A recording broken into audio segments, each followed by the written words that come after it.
لغوی اعتبار سے برزخ دو چیزوں کے درمیان روک اور آڑ کو کہتے ہیں۔ اصلاح شریعت میں اس سے مراد روح اور جسم کے درمیان موت کے بعد سے قیامت تک آڑ کا درمیانی عرصہ ہے۔ مرنے کے بعد تمام جن و انس جس مراتب برزخ میں رہیں گے، جسم اور روح کی یہ برزخ قیامت تک رہے گی، جیسا کہ قرآن کی سورہ آل ممنون کی آیت 15 اور 16 میں ارشاد باری ہے، اس زندگی کے بعد تم کو موت آ کر رہے گی، پھر قیامت کے دن بلا شبہ تم سب اٹھائے جاؤ گے۔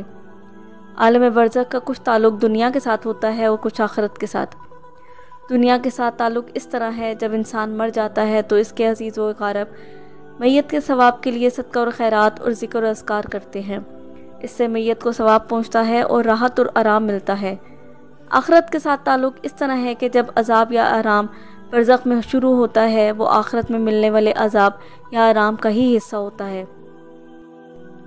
ارشاد باری تعالیٰ ہے، اور عالم برزخ میں بھی ان لوگوں کو دوزخ کی آگ کے سامنے صبح اور شام لایا جاتا ہے۔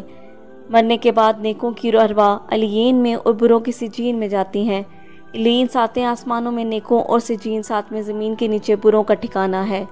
لہٰذا اہل سنت اور جماعت کا عقیدہ ہے کہ انسان کی وفات سے لے کر قیامت قائم ہونے تک کا زمانہ عالم برزخ ہے، اور برزخی زندگی کا انحصار صرف قبر ہی پر نہیں ہے، بلکہ موت کے بعد جسم انسان کے اجزاء جہاں بھی پائے جائیں، خواہ وہ مٹی کا گڑھا ہو یا سمندر کا پانی ہو یا جانوروں کا پیٹ ہو، یہ سب اس کے لیے قبر کا درجے میں ہیں، اور یہی برزخی زندگی کہلاتی ہے۔ موت کے بعد اسی عالم برزخ میں روح انسانی اپنے بدن یا جزوی بدن کے طرف متوجہ ہوتی ہے، تاکہ وہ منکر نکیر کے سوالات کا جواب دے سکے، اور پھر اس روح کا جسم کے ساتھ کم از کم اس قدر تعلق ضرور باقی رہتا ہے کہ وہ اس کی بنا پر قبر کی راحت اور عذاب کو محسوس کر سکے۔ تاہم یہ ایسی چیز ہے جو انسانی آنکھوں سے نظر نہیں آ سکتی، اور بندہ اس کی کیفیات جاننے کا مکلف بھی نہیں ہے۔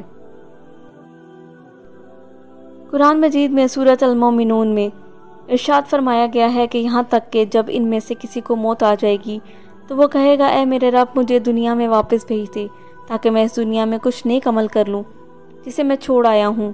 ہرگز نہیں، یہ وہ بات ہے جسے وہ بطور حسرت کہہ رہا ہوگا، اور ان کے آگے اس دن تک ایک پردہ حائل ہے جس دن وہ قبروں سے اٹھائے جائیں گے۔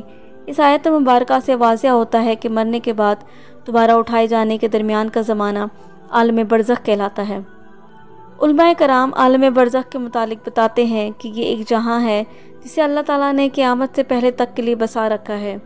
یہ ہماری اس دنیا سے اتنا زیادہ وسیع ہے جتنی کہ یہ دنیا ماں کے پیٹ سے زیادہ وسیع ہے۔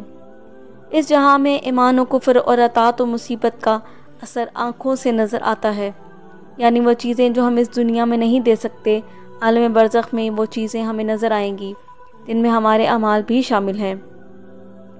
علماء کرام شرعی حوالوں سے بتاتے ہیں کہ عالم برزخ کی ابتدا منکر و نکیر کے سوالات سے ہوتی ہے، جب رشتہ دار اور دوست احباب میت کو قبر میں رکھ کر واپس لوٹتے ہیں اور روح انسانی جسم کی طرف واپس لوٹائی جاتی ہے، تو منکر نکیر بحکم خداوندی قبر میں آ کر مرنے والے سے سوالات کرتے ہیں۔ ان کا پہلا سوال ہوتا ہے کہ تیرا رب کون ہے؟ اس کے بعد وہ پوچھتے ہیں تیرا دین کیا ہے؟ اگر مرنے والا ان سوالات کے صحیح جواب دے دے تو پھر آسمان کی طرف سے ایک آواز دینے والا کہتا ہے کہ میرے بندے نے سچ کہا، اس کے لیے جنت کے دروازے کھول دو۔ بس جنت کے دروازے کھل جاتے ہیں اور وہاں کی خوشبو اور ٹھنڈی ہوائیں آنے لگتی ہیں۔ لیکن اگر مرنے والا کافر یا منافق ہے تو وہ فرشتوں کے سوالوں کے جواب نہیں دے پاتا، اور اس کے لیے جہنم کے دروازے کھول دیے جاتے ہیں۔